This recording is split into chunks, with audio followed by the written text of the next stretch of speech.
Hi! Today we are going to break down a topic that many people consider secret, but in reality it's just an understanding of price movement. This is liquidity zones and stop hunting.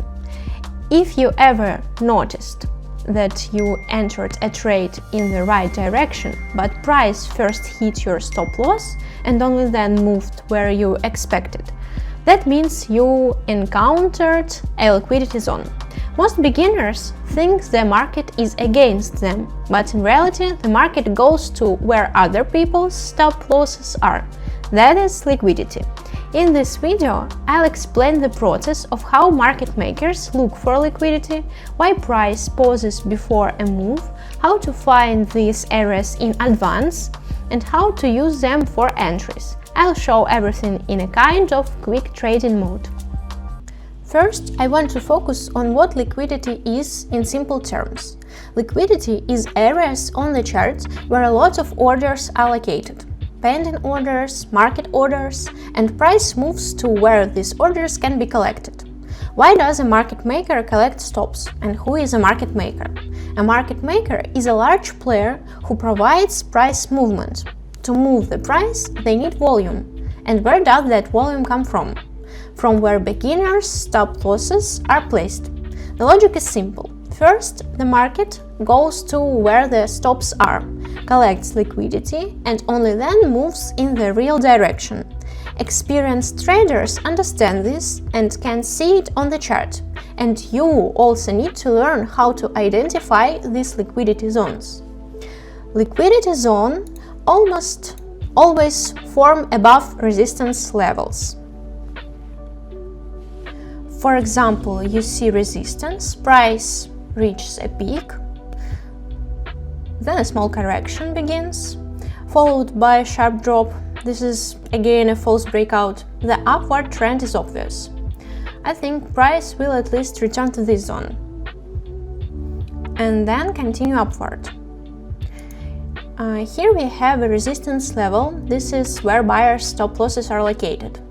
At local highs and lows, just like in textbooks, stops are placed beyond trend lines. The market maker knows that the crowd places stops this way. As a result, a fake breakout forms. Price sharply moves beyond the level and then immediately returns. Now there's a correction, and again price will approach these levels. This is a false breakout because price did not continue further. It's not the trend direction. This is important to understand. If you understand these things, you can identify the strongest entry points for yourself. There are three types of liquidity. Liquidity above and below levels. The most obvious one is where the crowd stops are. Here's a resistance, here's support. When price is in a range, everyone places stops beyond the range boundaries. It's important to understand how the chart behaves. When a candle is large, people chase a move but place tight stop losses. The market maker takes them out to continue the move.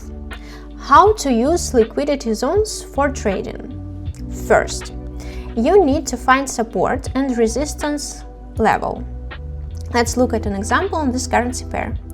We choose a 1 minute time frame. If you are trading the 1 minute chart, you analyze it in detail. Of course, the hourly time frame shows the overall trend, while the minute time frame shows impulses more clearly, while still maintaining the overall structure. We draw a horizontal line.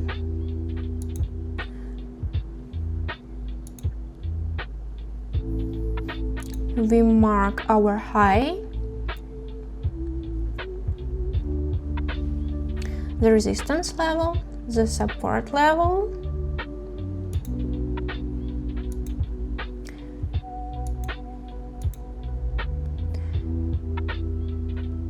in this case, you simply wait for an impulse beyond the level.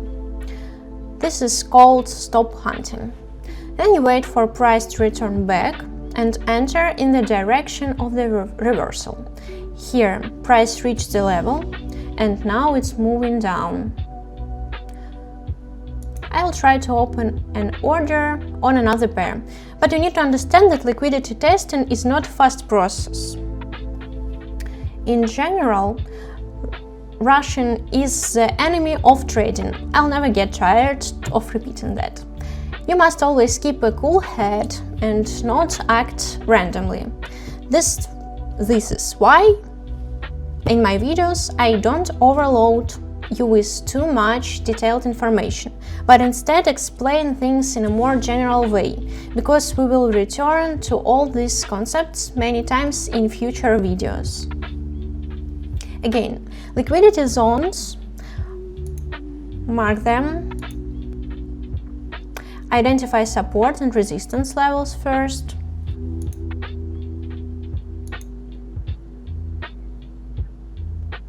This is the zone where most stops are located. Experienced players press buy and the market reverses and moves in their direction. This is an important point.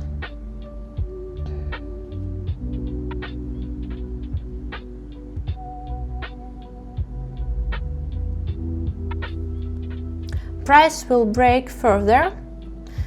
That's obvious. When many traders get stopped out here, big players are only just beginning to enter the market, and price moves due to their actions. They wait for the right moment. They understand psychology. This is more about analyzing player behavior. Again, a false breakout. Price sharply moves beyond the level and immediately returns. An experienced trader understands this and doesn't follow the move. He knows price will come back and waits to enter later. This is why many traders see a staircase, like move downward and would enter short here, but the market reverses upward. This is another type of false breakout. Again, a long candle weak touch stops and closes back inside. As you can see, the profit here is quite decent. Once again, we've identified the impulse and the resistance zone. Standard analysis. Again, there are three types of liquidity. Liquidity above and below levels is the most obvious. The crowd stops. You simply mark support and resistance levels. Liquidity in consolidation zones, when price moves sideways and everyone hides their stops beyond the range boundaries. For example, price was in range for a long time. Here, it's obvious that stops are beyond the range edges. We wait for an impulse, price slightly moves beyond the range and then trends upward, leaving the consolidation zone. Liquidity on impulse is the same idea. When a candle is large, people chase the move but place short stops. The market maker understands this and takes them out to continue the move. In simple terms, price movement depends on their actions. This is a more strategic approach. What's important about liquidity zones? You find support and resistance, wait for an impulse beyond the level, like here. We marked resistance, saw a small impulse beyond the level, opened a buy trade and closed it almost here. Now we wait. Don't open trade after trade. Please don't do that. Even a few successful trades per day is already good. You wait for price to return and enter in the direction of the reversal.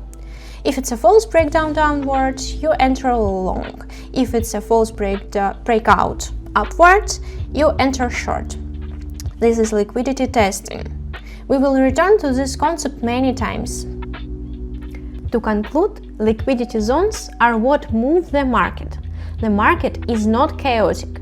Everything you see on the chart is not random. Price goes where the crowd stops are.